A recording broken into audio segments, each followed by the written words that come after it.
आणि यानंतर एक दुःखद बातमी ती म्हणजे सुप्रीम कोर्टाचे वरिष्ठ वकील सिद्धार्थ शिंदे यांचं सोमवारी रात्री दिल्लीतल्या एम्स रुग्णालयात निधन झालं। वयाच्या अगदी 49व्या वर्षी त्यांनी अखेरचा श्वास घेतला।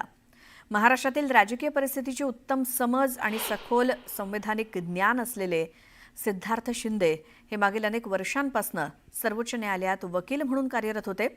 सोमवारी ते नेहमीप्रमाणे न्यायालयात गेले आणि अचानक त्यांना चक्कर आल्यानंतर एम्स रुग्णालयात हलवण्यात आलं।